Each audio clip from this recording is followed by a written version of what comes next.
Posts were removed because someone took offense. It's stupid, you know. I like that meme. It says, "Hey, here's a Facebook post that's not offensive," and it's just a fence post. I do kind of like that because everybody gets so bent out of shape on Facebook. But you got to understand something. Posts aren't removed because someone takes offense. I've had people threaten to kill me. On this YouTube channel, I've got one of these origami videos. It was on yesterday's video. If you look at the full origami, it was the goofy one. Incidentally, I dropped the F-bomb. I didn't mean to. I was making fun of somebody, you know, speaking the colloquial dialect of Hispanic gangbangers, and they use that word a lot, and I just said it in the impression, and then it was too late, so I just moved on. But after that, there's a video where I didn't use any expletives, but I pointed out that human sexuality is self-determinate, and that one doesn't have monetization, but the one where I use the F word does. Isn't that interesting? So posts on Facebook and other social media aren't removed because someone does or doesn't take offense. It's the same on YouTube and elsewhere. People have threatened to kill me and their posts aren't removed and their accounts aren't restricted.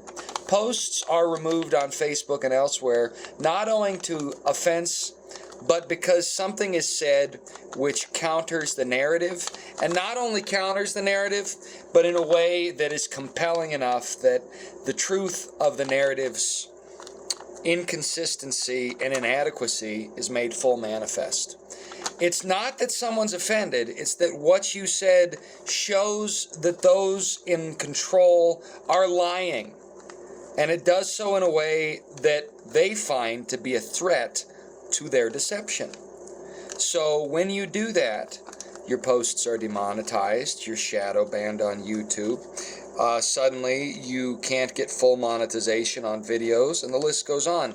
Even though advertisers are a lot more likely to take offense or limit advertising based on expletives like the F word, that isn't what will get a video the yellow limited monetization or the red demonetized ruling.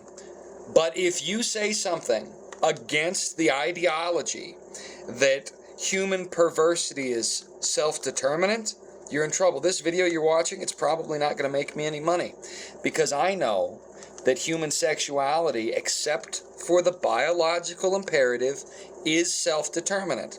And there's plenty of evidence for that if you're willing to open your eyes and use your mind. A great example, and I said this in other videos, is Anne Hesh. Anne Hesh was playing roast beef sandwich games, but then she decided she wanted a good old Oscar Mayer wiener and switched teams. And here's the thing about Anne Hesh you want to think about. Anne Hesh was beating up a roast beef around old Miss Ellen DeGeneres. Now, I don't know, maybe Ellen DeGeneres is just not a good relationship partner. I don't know. But Portia de Rossi is way hotter than Anne Hesh or Ellen DeGeneres, and that's Elfin DeGeneres' current wife. And of course now Portia de Rossi looks like an old skeleton, so you know, you can tell that I'm a little bit older myself. I'm in my mid-30s, and that's when I found out about her, is when she was in her mid-30s. But when she was in her mid-30s, she was one good-looking lady, even if now she looks like Skeletor. Just like the Olsen twins. Because interestingly enough, the narrative that is pushed and endorsed by the elites at the top of power tends to turn them into unrealistic, mentally deficient, demon-looking skeletal creatures. Now, I'm not perfect myself. I have my own mental issues. I have my own emotional issues. I have my own spiritual issues. I don't think there's anybody in the world who can avoid those things. I'm not perfect. However, I'll tell you who I am, and I'll tell you the truth, and I'll do so in a way that could, in fact, get me in trouble. Not because I'm trying to get in trouble, but because doing the right thing is more important than doing the thing that everybody likes. And that's very straightforward. However, social media, excepting Twitter, but Twitter still does it a little bit because Elon Musk, you know, he's got his own aims, and I like what he's doing in the main, but, you know, he dressed like a demon on Halloween, and his family's steeped in the occult, so I don't know what the calculus is on him. But outside Twitter, and I'm not giving Twitter a complete pass, every social media outlet that's mainstream is pushing for an established narrative rather than disseminating accurate information. And if you don't believe that, it's not because you understand the situation. It's probably because you don't want to believe it. And that, ladies and gentlemen, is understandable. Because we are in a situation where the powers that be, the experts in whom we should be able to trust, have broken their fiduciary duty in order to advance their particular narratives deliberately. That's just what's happened. It's undeniable at this point. If you look at what's going on with January 6th, it's especially visible. You know, the FBI deleted information that is illegal to delete in order to exonerate themselves in court. They sent files to the defense for Proud Boys, and in those files was deleted information, but either there's an informant on the inside or they're ham-fisted because a little window popped up that said, "Would you like to recover X files?" And they did, and over 20 rows on an Excel sheet of information from other FBI agents who wanted it known that they had been told to delete information suddenly cropped up for the defense to examine. Isn't that interesting? So, they they screwed themselves.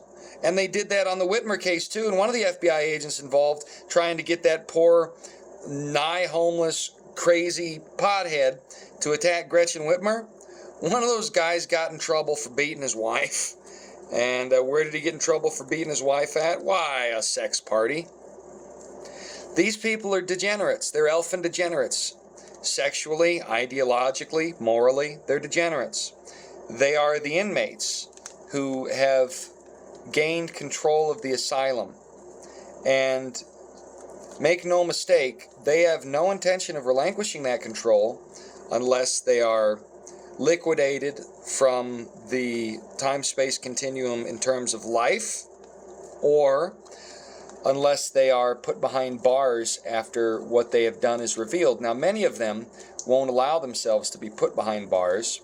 What they're going to actually do is flee the country and give up the secrets of this country to groups like China, because, spoiler alert, China runs a lot of these operatives, and that's known.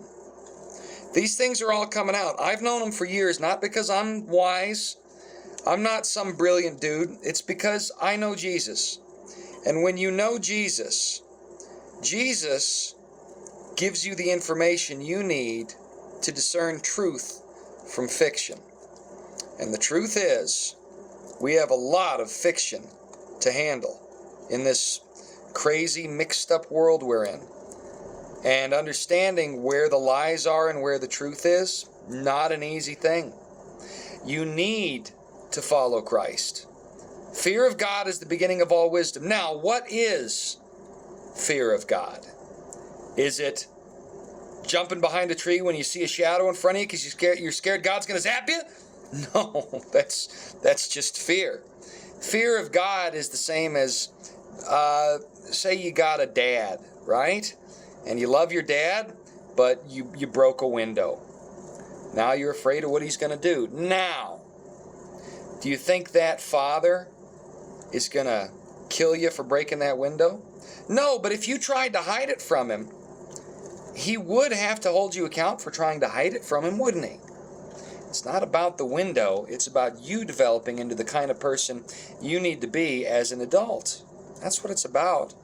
So your father is going to take that into account, and he's going to make moves to help you be the best you can be. Fear of God is like a child who knows that his father loves him, but that if he did something he shouldn't have, he's going to be held responsible. It's like the fear a father has, or a child has, for his father. It's not that there's any, the boogeyman's coming, sort of fear going on. It's that you know who's in authority. You know he loves you, but you also know that he's your boss, as it were. Well, that's sort of like the fear of God. It's not that you're constantly afraid that God's going to zap you. He could, but that's not how he rolls, because he knows we're a bunch of messed up little creatures on this earth, and that we're going to make mistakes. No, the fear is like a child who knows that his father is the one in control of the house, but his father won't do him any harm. That's the kind of fear that we're supposed to have of God. It's not really a fear, is it? It's more of a situation of respect, is what it is. And respect is something that is severely lacking in our present world for a lot of reasons, not least of which being we have a multi-headed hydra running about, lying, cheating, stealing, and trying to steal our country.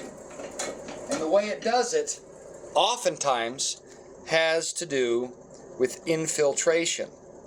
And that infiltration is in the highest echelons of government. Just like in the TV show Stranger Things, it was the lab run by the government people with Matthew Modine that produced the monsters that all ended up terrorizing that town. And here, if you remember Stranger Things Season 3, boom, it's the crazy, nasty monster that was in the mall coming after 11 and all them. It's actually a pretty good Stranger Things Season 3 mall monster. Okay,